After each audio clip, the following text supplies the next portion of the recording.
But I mean, we do have a lot of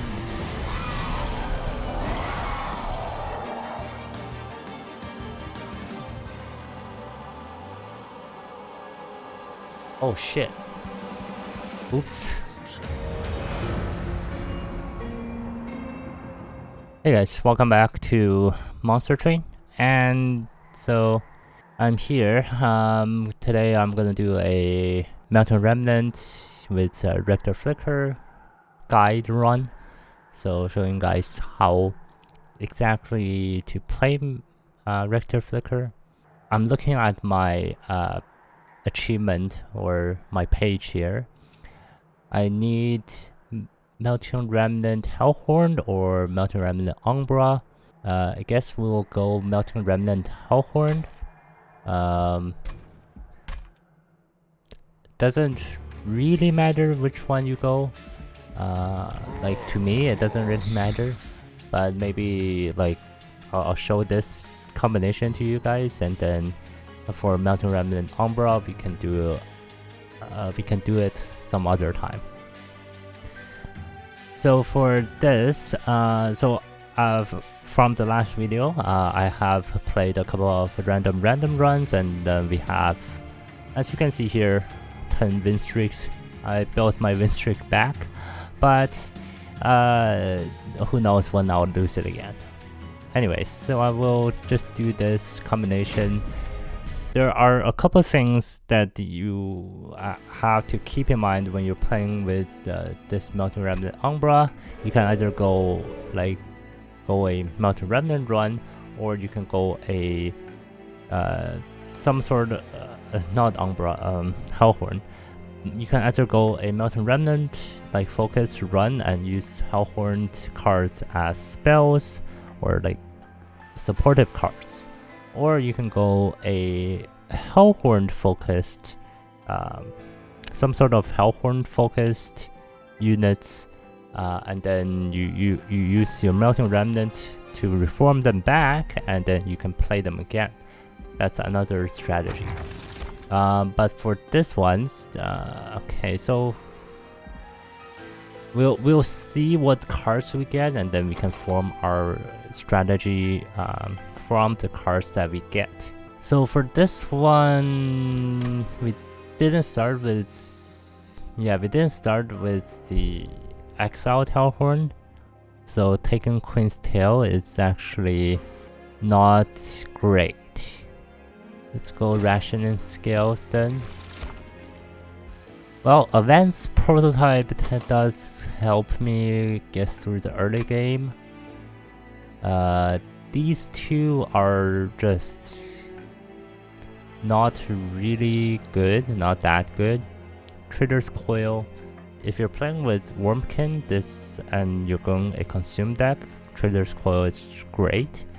But right now we don't have any consume cards, and the Hammer Chestplate, it's just 5 health. It's not that much. It's just not a whole lot. It's very minor. Go Accumulator. I can go Accumulator. Now that I think about it, maybe I should have gone Yimps, and then go and have the Dark Calling to bring the Yimps back. Yeah, if I get Yimps, it's actually good. And there is a high chance that I actually do get Yimps, at least in the first two rings. In my guide, I talked about this, like putting your units, so putting your units in front of the Rector Flicker, and also putting the Rector on the bottom floor so he can revive whoever that dies. But in this case, we have like our we have our Train Steward with Divine Shield, so or Damage Shield, so nothing is gonna really die.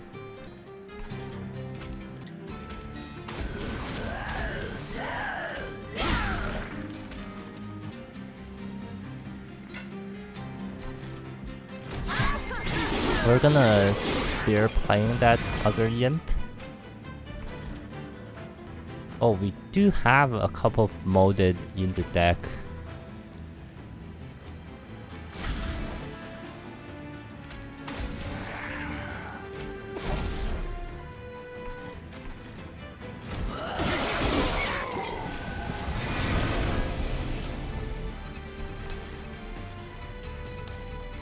Do this.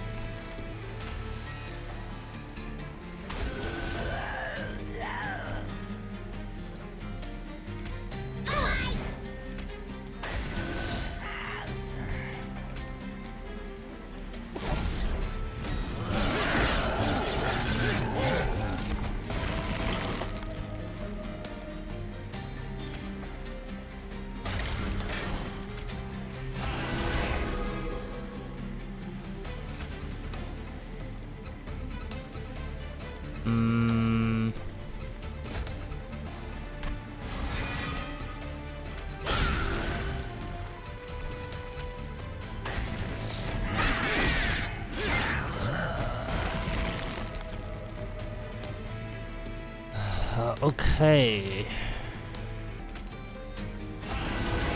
Okay, there we go.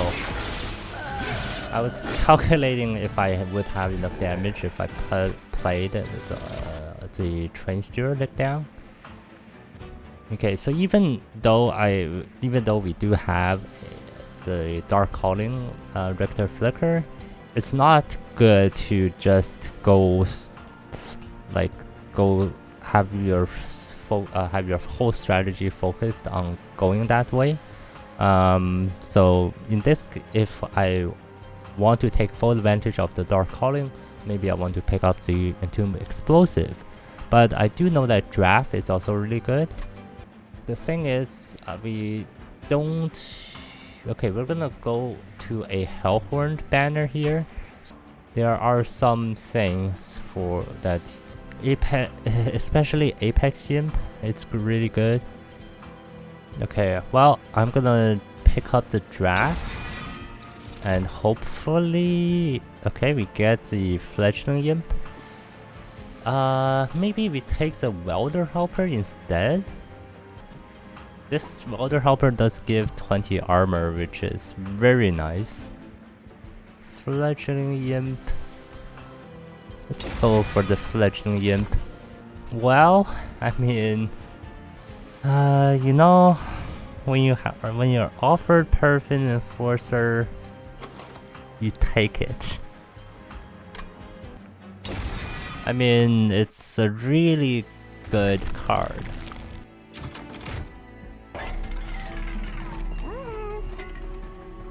Okay, large stone. Horned Warrior. So I'm thinking of putting the Draft onto the Perfect Enforcer, or you can put the Perfect Enforcer onto this Horned Warrior.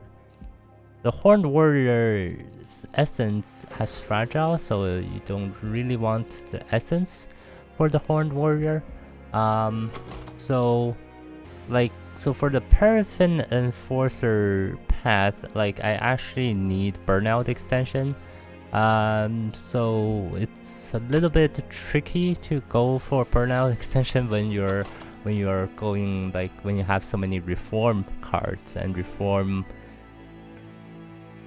like a bunch of your cards are reformed instead of Burnout. So I'm thinking that I am still continuing with that plan, with the plan of just putting the Draft onto the Perfect Enforcer, and then we're gonna skip this. The other question is, I probably need to put a Wickstone onto my Perfect Enforcer. Not really. Like, I can have it die and it's gonna get brought back. Okay, well, there's a multi-strike.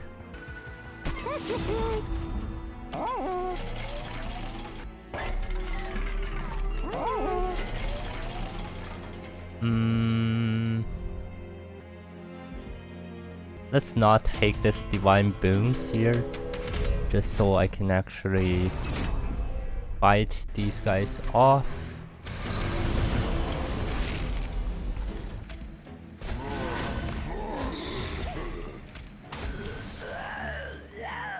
Wait, did I play? I thought I played the drag in front of the paraffin.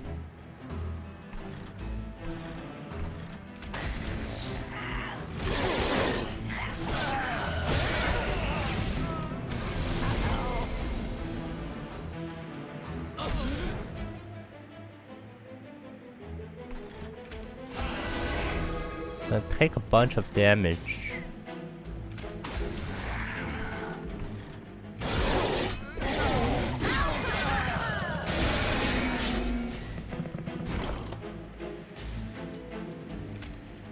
Can't really do anything about that, I don't think.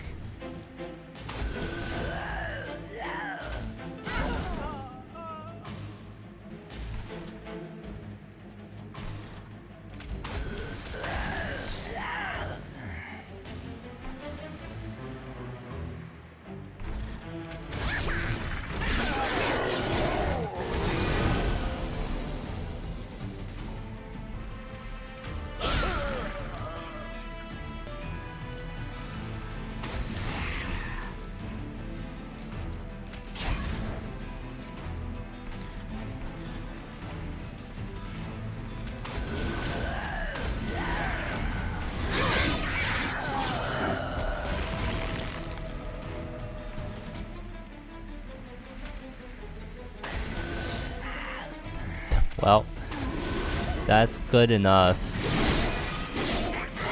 That's just good enough. Let's go Hallowed Drippings for the burnout. Let's take a Hidden Passage. So Hidden Passage is the only card in the game that ascends your unit. And it is very unique to Hellhorn. The other clans, they have descent unit instead. And Melting Remnant's descent unit dazes you. Awoken's descent costs 2 mana, 2 ember. And then the Umbra descent unit descends everyone, so it's a little bit tricky to play, and it costs 2 mana, 2 ember. So those are not as good, and descending units is not very good because you have to play on the middle floor or the bottom floor for the descent to actually work. For the descent to work in order to stack a floor. But if you are ascending, then you can actually play on the top floor, and playing on the top floor is like it's the general consensus. I think like everyone plays on the top floor because it is farthest from the bottom floor where the enemies are coming from. Most of the time you're playing on the top floor, and sometimes you might be playing on the bottom floor because of the enemy types, and then you might want to play on the middle floor because you want to avoid the bottom floor, and then you still want to kill the enemies as soon as possible, so you play on the middle floor. But playing the top floor is, for most rounds and for most of the games, you're playing on the top floor. And then, like I said, the ascend, you can actually play on the top floor and stack that floor. So you can like use your spells, clear down the waves when they're on the bottom floor and on the middle floor. And then when they get to the top floor, they don't do as much damage to your units as when they're just simply on the bottom floor. So that's why like the Hidden Passage, that's like a very convoluted answer to why Hidden Passage is a very good card. You might you just pick it up whenever it's offered, most of the time you do pick it up, even if you're not stacking a floor, ascending a unit, like just to move the like the supporting enemies away from their actual heavy enemies. It's like you ascend them, you kill them off straight away, and then that you weaken the total power of that wave. So you can use it on the enemies if you're not stacking a floor, and like on top of that, stacking a floor is like simply just one of the better strategies in my opinion. Anyways, let's continue playing the game. Okay, so let's go with the exploding candles.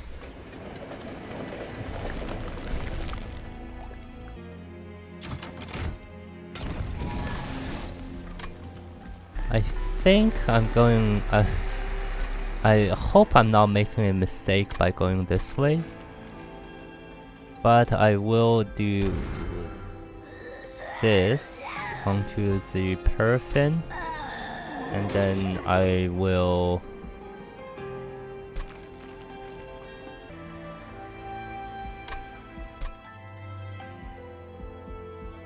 I'll duplicate the paraffin.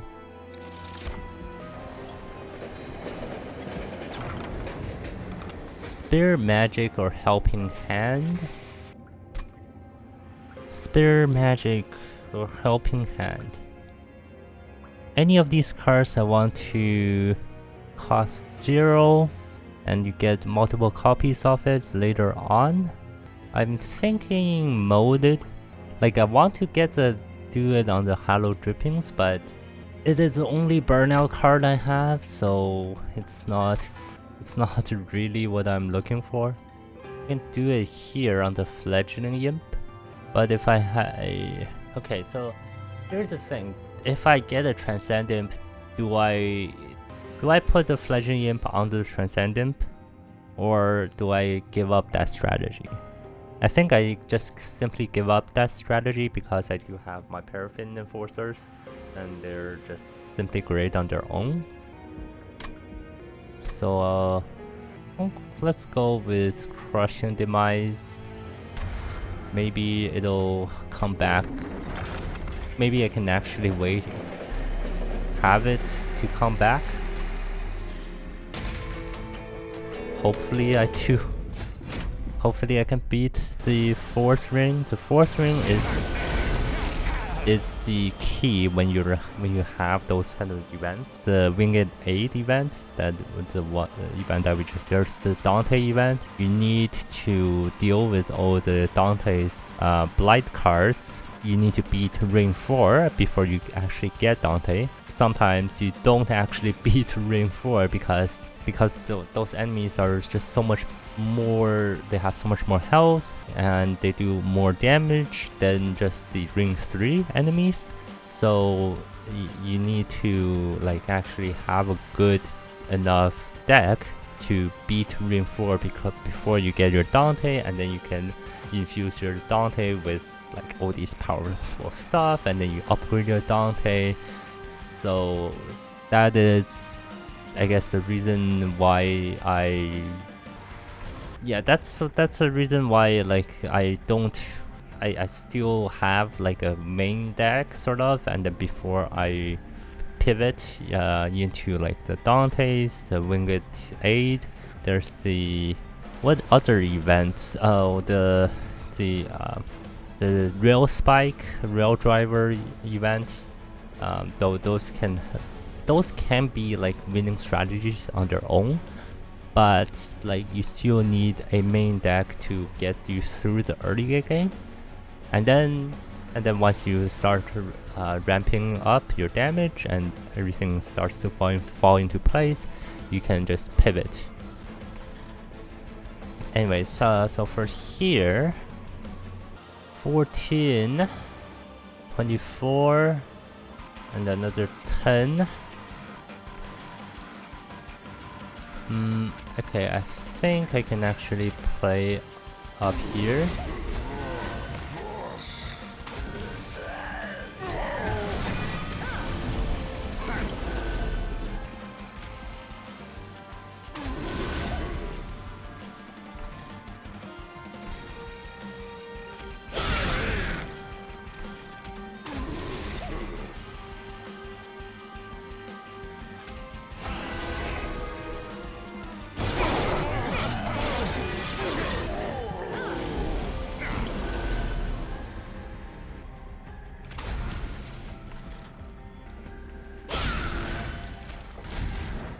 Get rid of the bomb.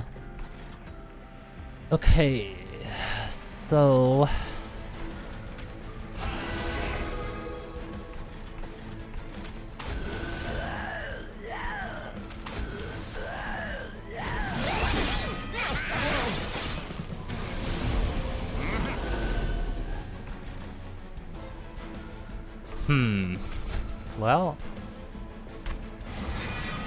well, let's do it.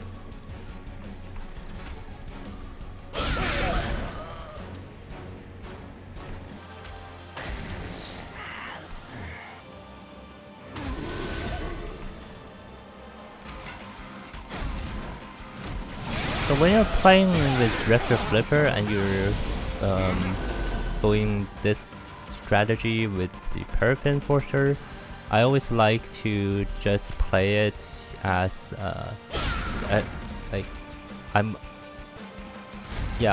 always gonna grab space to get 2 Perf Enforcers onto a single floor, because right now like having them, both of them not being on the same floor is kind of an issue. So this is a little bit not what I want.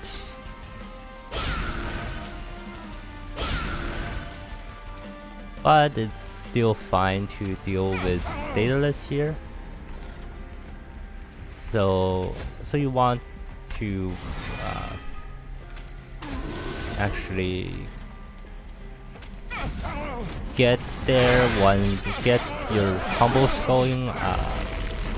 Like think of what you want to, like how you're gonna actually beat the Last Divinity in the end.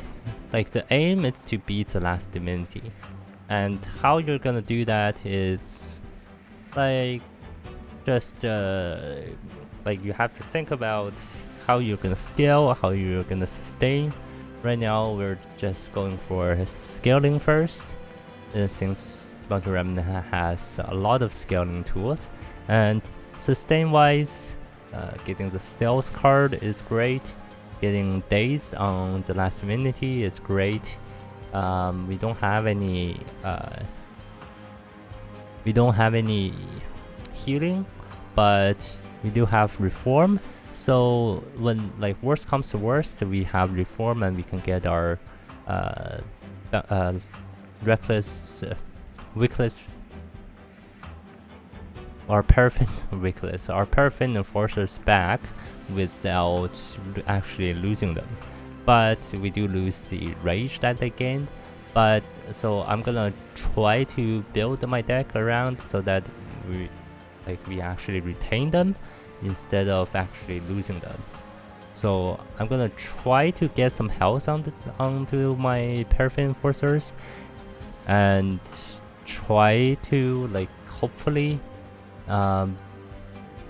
not lose the rage that they gain somehow. So here we don't have any extinguish abilities. Remnant Pact.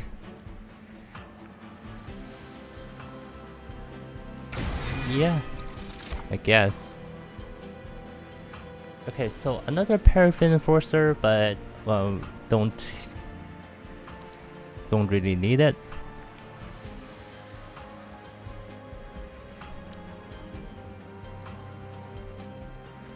So we do have an Ascend card, but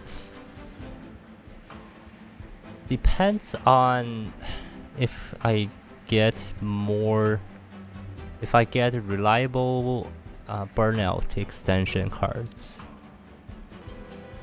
So right now the 2 Paraffin Enforcers are just good enough for me, I think. Yeah, we don't need another one.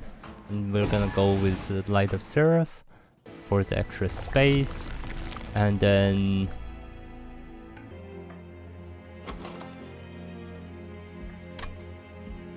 okay, we're gonna go with to this Merchant of Steel. So let's go to the Merchant of Magic here. Merchant of Magic. I mean, let's get rid of some dregs. I mean, since our train stewards have this advanced prototype on them, I'm gonna delay removing them.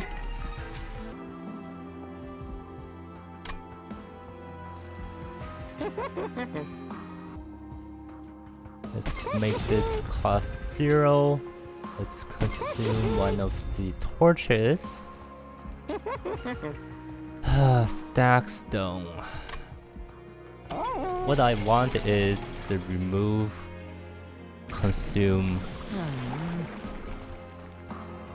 I should grab the accumulator here just to give myself more health.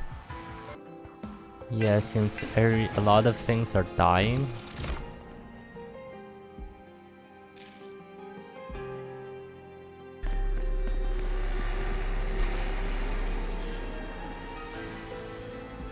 -2 intrinsic. Consume and removal. The question here is, how do I play with this one single burnout extension card? What upgrades do I put on it? I don't think it's double stack.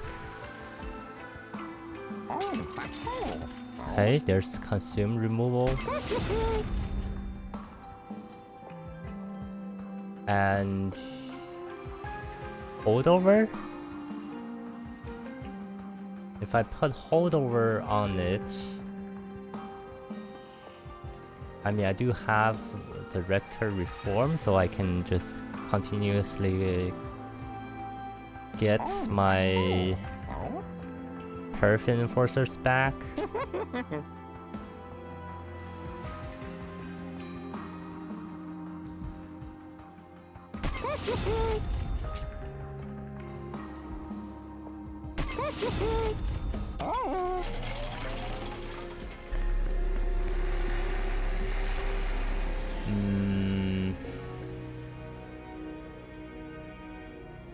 Intrinsic on the Remnant Pact.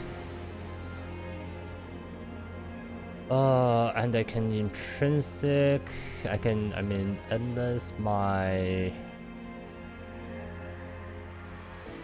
Definitely not endless my Paraffin Enforcers. None of them seem great.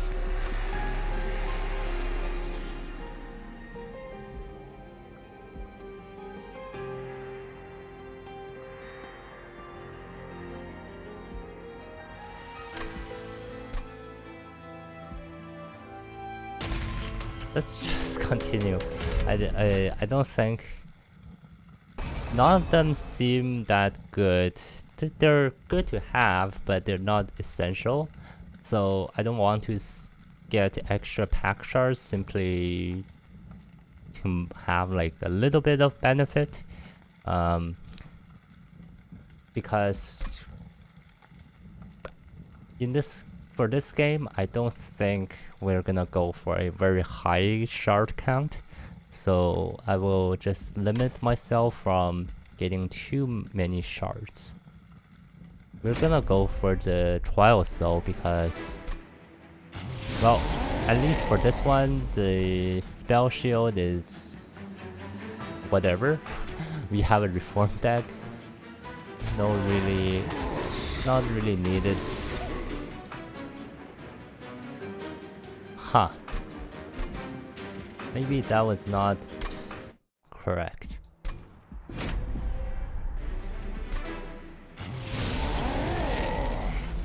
Let's do this instead. Here.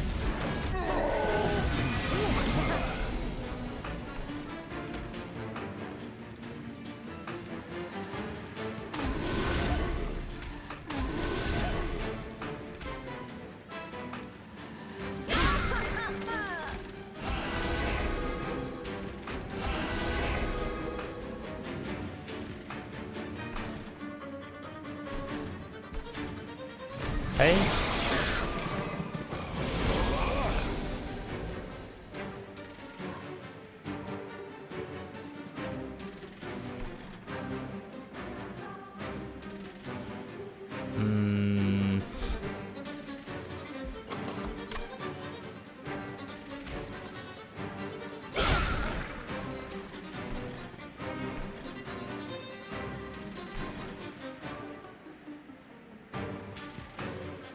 I want to keep this floor open without hidden passage so I can actually play my Paraffin Enforcers after they die.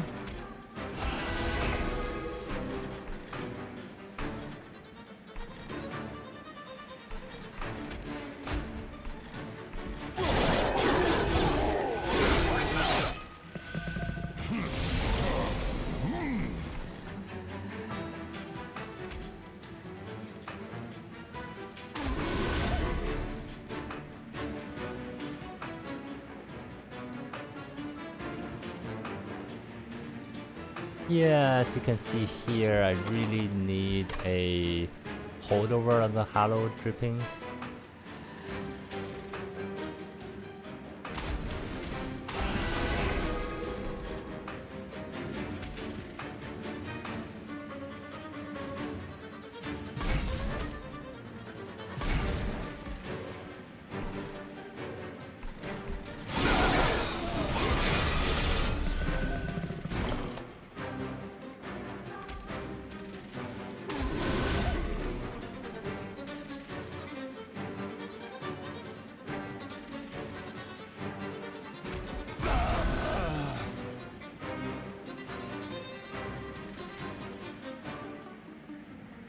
Okay, do random pack here.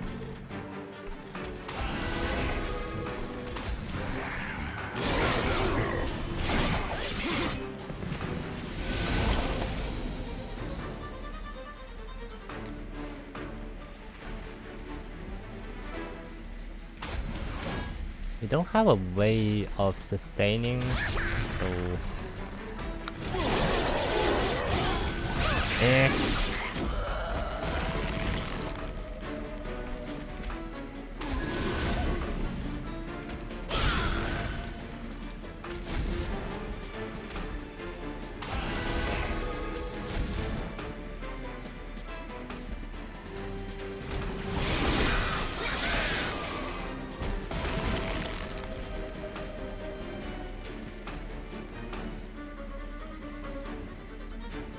yeah.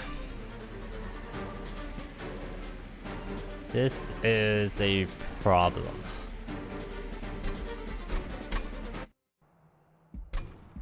Yeah, they can't accrue much rage because they just simply die. So what I probably need to do is play on the bottom here and just deal with these guys somehow.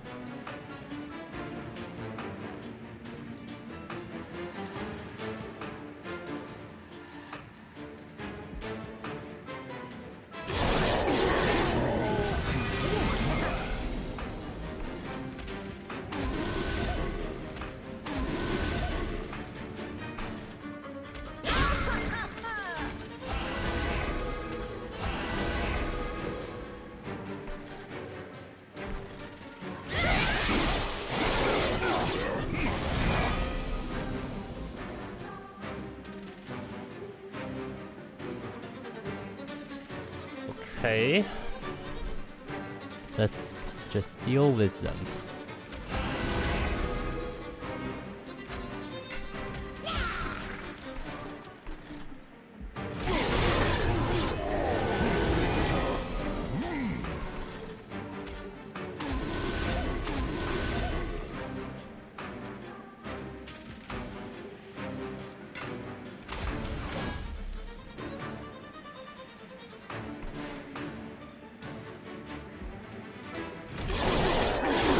Don't need to play anything.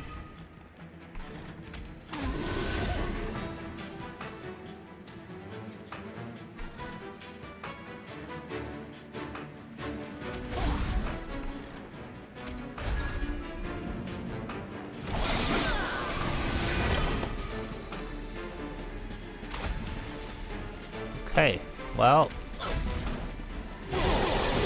yeah, I guess because of this boss, the nature of this boss, he does a lot more damage when he's on the top floor, so that's why playing on the bottom floor is actually to my benefit.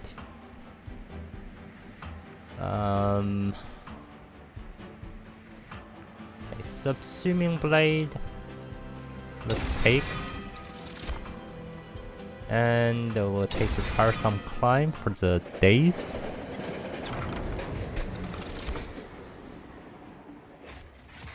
Let's take the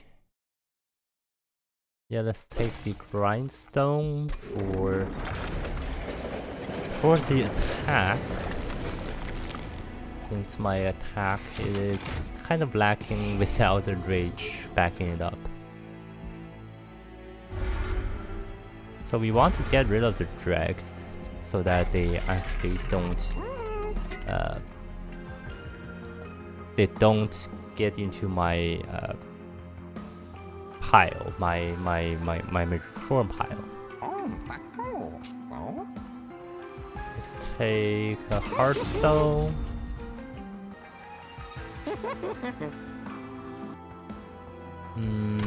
I can put an immortal stone onto the fledgling imp, but instead I think, I mean, I have reform, so it's not very necessary for the endless here. So we'll just reroll, and then since we have a quick, nice.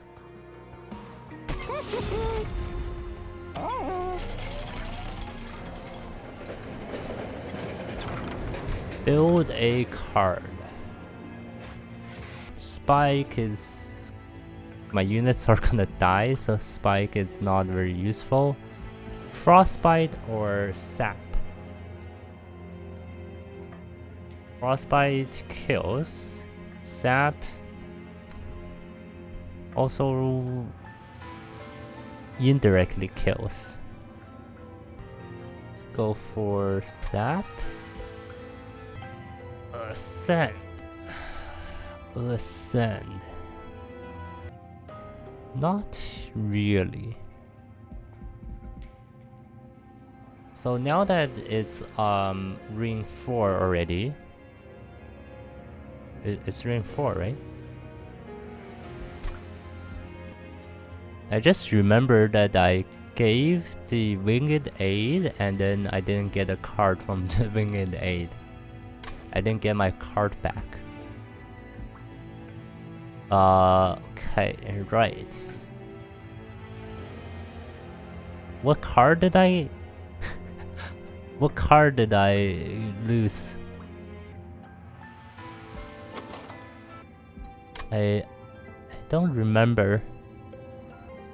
Oh, it's actually a good card.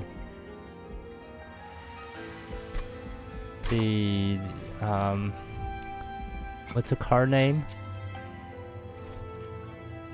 The Crushing Demise.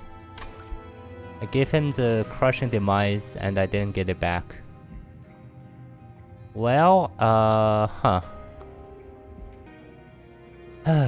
well, too bad, I guess. Okay, let's go for a pole. Let's not go for a pole. We'll take the space increase. Apply sap 3. Demons, no demons. Tombs, no tombs.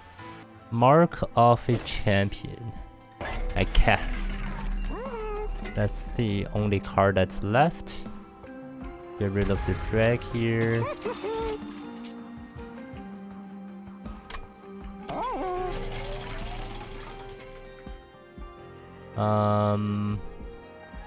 We're gonna go to the Merchant of Magic.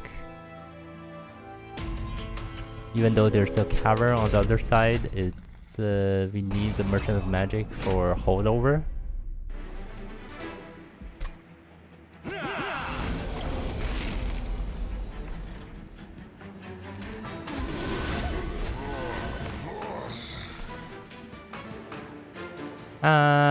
Molten Imp is good, but I really want to stack my Subsuming Blade.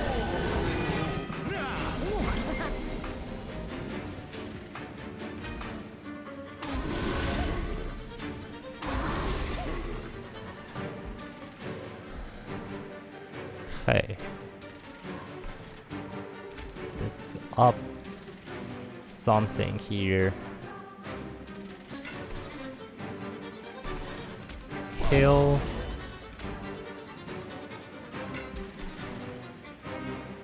Remnant Pact.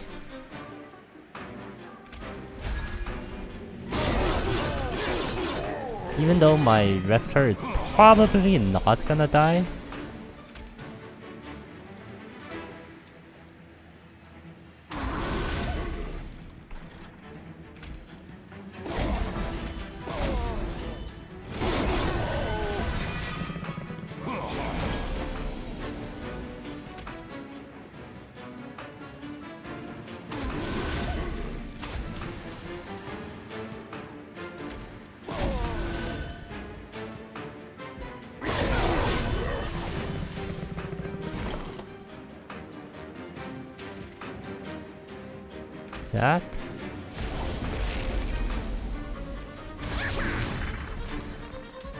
That seems actually really good.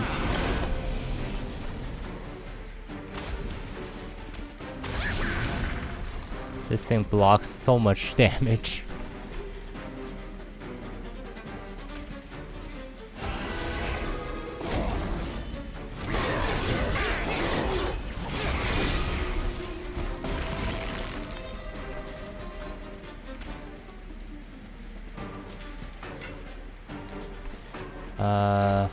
Let's do this, kill it, play this. Okay. Getting there, getting there. The deck is coming together. Another Subsuming Blade, not really. Don't need more reform cards. Important work. Important work. I'm not really relying on the Imp, so not really. So taking the important work is not necessary. Let's take March of Shields for the potential positioning issue.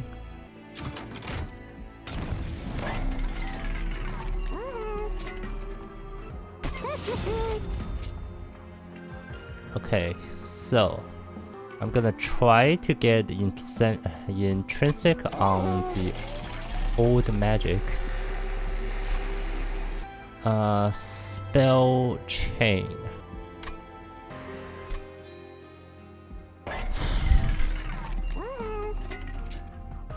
Not really getting any good upgrades in the temple.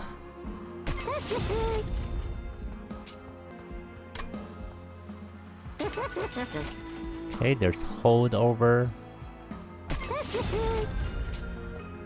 And preferably I would need another holdover for the tiresome climb. So the reason, the tiresome climb with holdover is very good because you have the because you can daze the Last Divinity, or you can daze whatever backline units that have low health. You can ascend them, you can daze them and ascend them up to the party room if you're playing the top floor. And in this case, I am playing the top floor, so I ascend them into the party room. They get killed straight away, they won't damage my pyre, and I get rid of the threat. And if we're playing on the playing with the Last Divinity, you can stack up the dazed onto the Last Divinity, and it doesn't hit you. So in this case, I'm gonna try to get a -2 and hold over onto the tiresome climb. Hopefully we do get it. Hopefully, let's hope that happens. Let's downgrade the subsuming blade, or upgrade the subsuming blade so that it costs less, and then we can continue. Get rid of this. We can start to get rid of our train stewards. So we get rid of train stewards so that they don't impact our deck, our reform deck, or reform pile. So I think we're still gonna do this. Do I play the Molten Imp? I think it's fine in this case, because we do get our Perf Enforcers back first.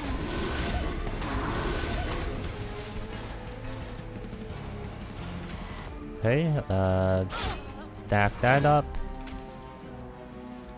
I'll play the Train Steward.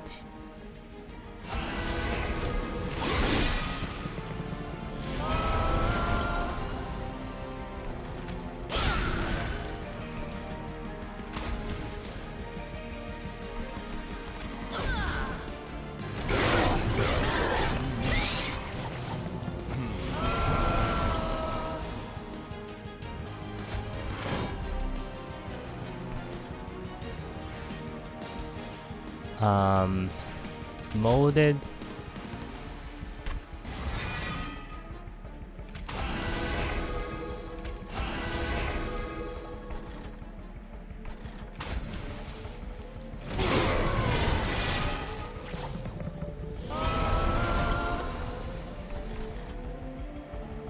Okay. Increase the space count or space limit. And I feel like I can get this Hollow Drippings back if I don't play this turn. So I'm just gonna play, so right now we have very little cards, so I think I can afford to not play it and then just hope to draw something better. Draw better cards instead of just continuously to draw the Hollow Drippings, which, don't get me wrong, it's good, but I don't need that much burnout. I don't need it every single turn. I only need it in the beginning, beginning 2 turns or 3 turns. In this case, we draw it anyways, even though we didn't play it.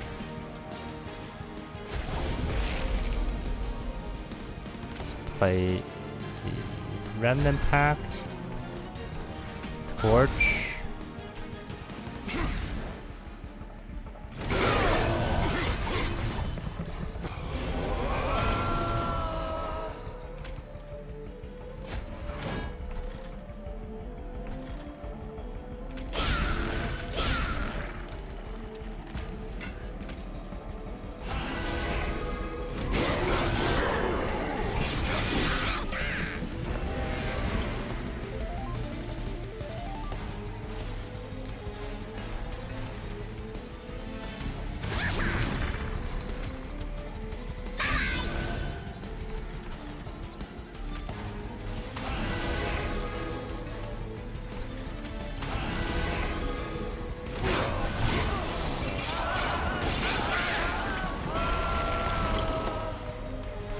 Okay.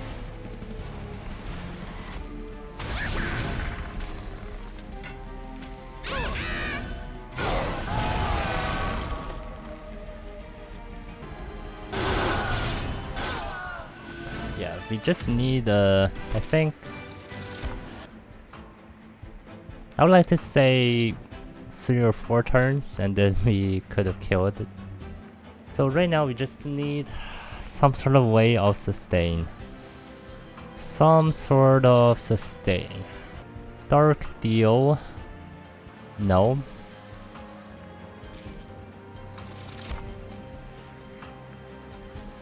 Let's take the draw. I mean, since we have space increase already, we don't need the extra space anymore. Here, we are gonna go... I really want the caverns, but I also want the trinket here. I think the trinket is more important. Okay, so let's grab resin block.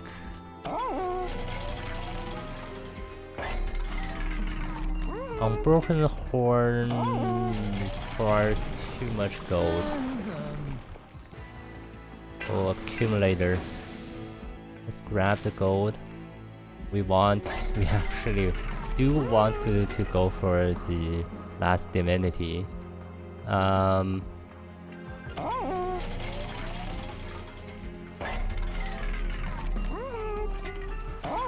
Not really.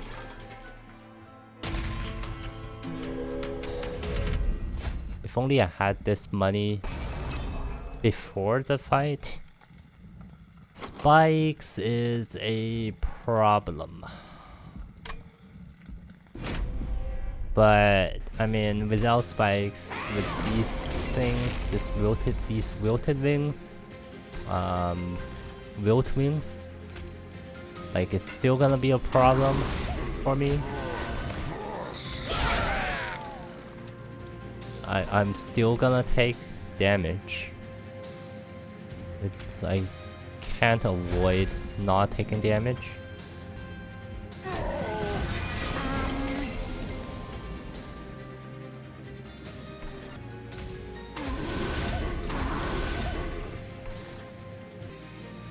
think I can do this,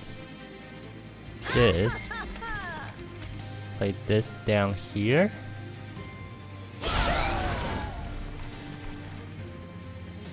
And we'll sap this for the space increase. He's gonna die, so I don't retain the sap.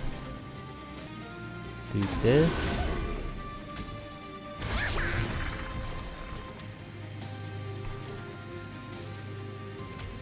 Kill these guys.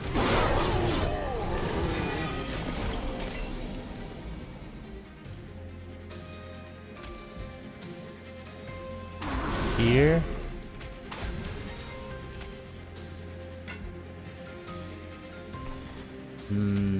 Kill this guy. Kill these guys.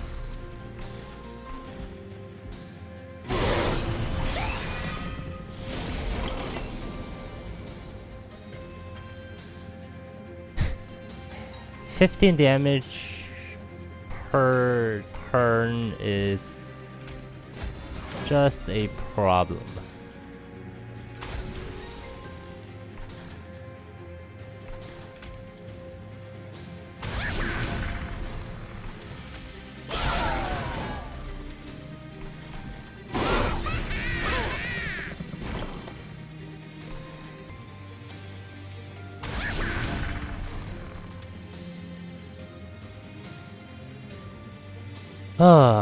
Well,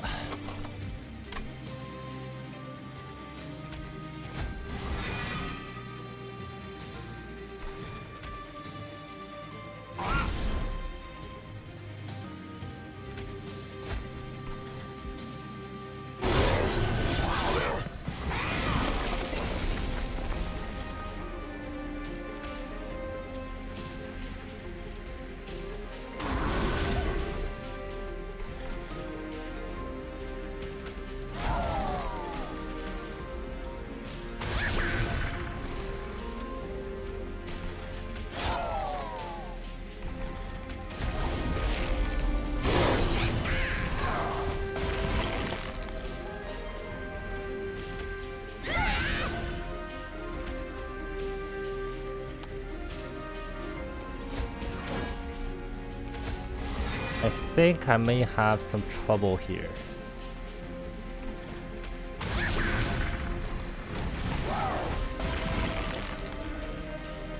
Or not? No, no I don't. No, I don't.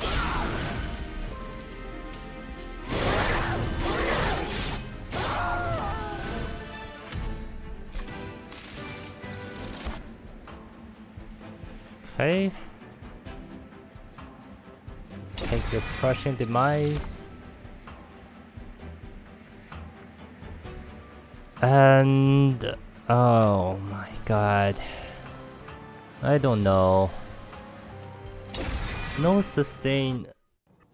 So no sustain for my Perfect Enforcers, so they will die and then they won't retain their rage. So that can be a problem. But we do have Reform does give +5/+5 and Rector gives +5 attack on top of that.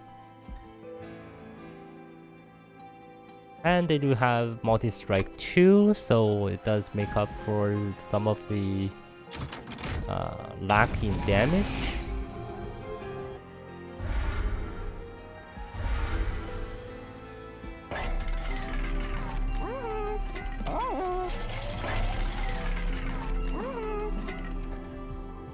Mold braces. Take this.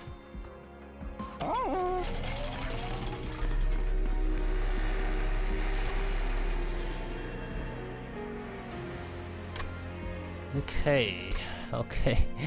I didn't get anything that I wanted. So let's upgrade that. Upgrade this. Consume removal. Not really. Holdover. Okay, at least there's a holdover for the tiresome climb, which we said we were gonna do. And let's do March of Shields. Let's consume another torch. Okay, I wanted to buy this, but since we upgraded it and spent a lot of gold, this is not as important.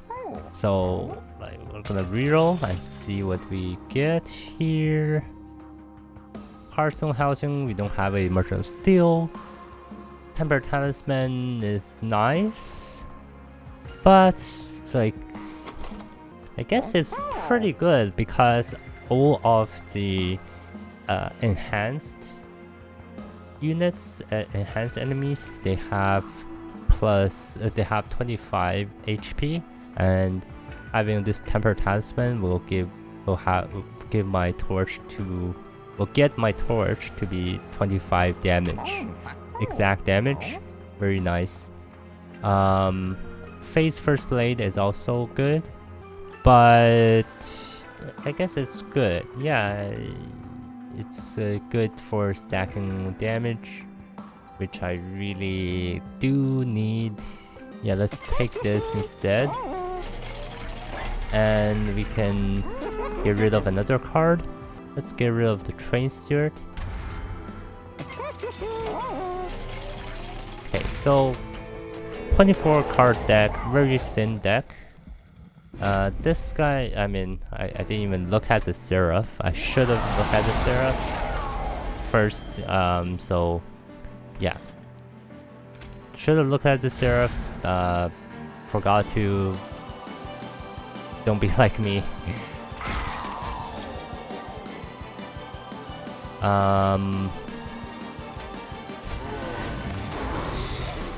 But I mean, we do have a lot of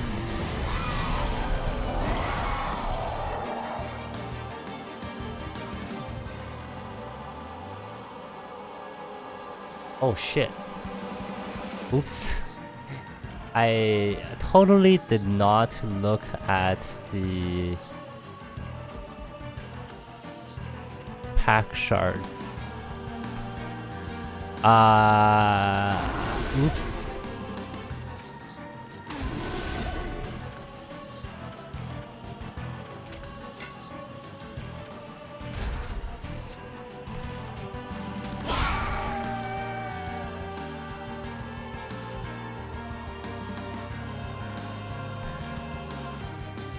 Oh man, oops.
Alright, well, that was my bad. And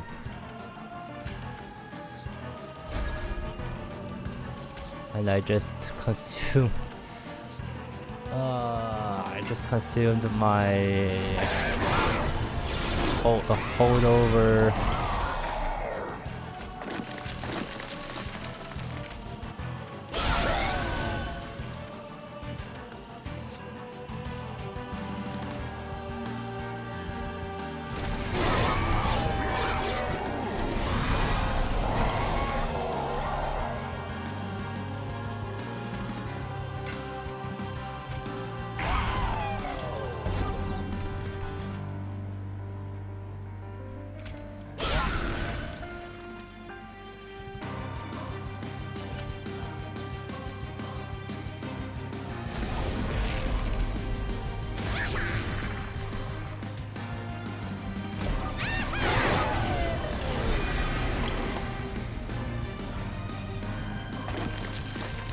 I mean, it's a winning.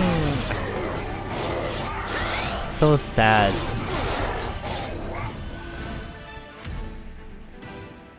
That was my bad. Oops. Oh my god, I forgot to get enough pack shards. Usually, like usually, like there's so many upgrades that I want to put on my cards, and I do get my pack shards. I get more than enough pack shards. But in this case, like all the temples, they didn't offer what I wanted. Like I wanted -2 cost. I wanted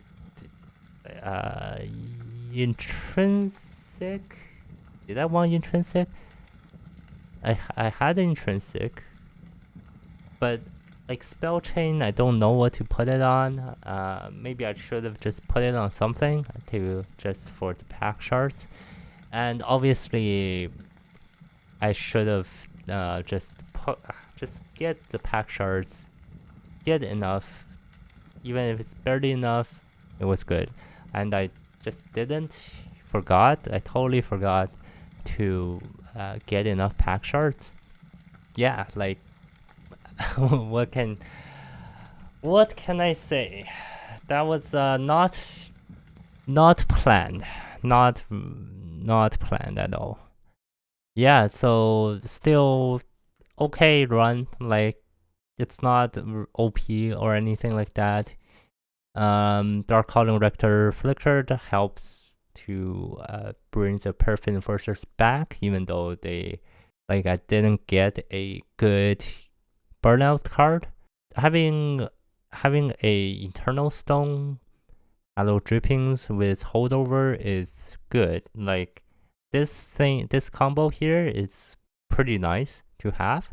It's like a backup plan. Obviously, the good burnout cards are your the healing one and the give your attack one, give your units attack one. So those are this Purifying Cleanse and the Whiplash. So these two cards are what you're gonna be looking for right at the beginning in the first two rings. Of course, after the first two rings, you can't get these cards anymore.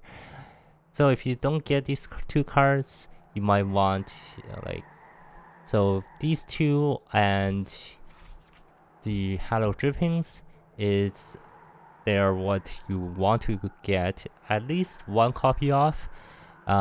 Just for what I like to do is just have one copy of them in the beginning, just for safe, just to be safe. And then if my deck doesn't revolve around burnout, I can just simply remove them, or they're just good to have in general. This having some sort of healing is nice, and the burnout, it's nice. Like, sometimes you want your units to die, which means you don't want to give them burnout. So in that case, maybe you can just remove them later on. But this plus 10 attack it's not that much, but if you have multi-strike, it's still pretty nice to have the Whiplash in your hand. And obviously Halo Drippings has consumed, so you can just play it. It's 0 cost. It doesn't take up your draw too much, and it's 0 cost, so it doesn't take up your Ember at all. And yeah, so it's not that big of a burden on your deck if you don't need the burnout. And so since they are common, like, this is what I'm looking for when I'm playing with Melting Remnant, because it's just simply because the Perfect Enforcer deck is just really good. If you just give it multi-strike and then you duplicate it, it's just simply great. So forgot to in this case I forgot to get enough pack shards, so I will do that. I will do another run with the Rector Flicker again. I will do another run. We will do, as I said in the beginning of the video, we're gonna do Melting Remnant Umbra. So we're gonna see the interaction between Melting Remnant and Umbra instead.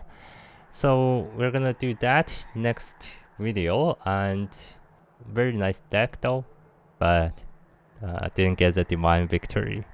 I will do it next round, next run for sure. Next run for sure.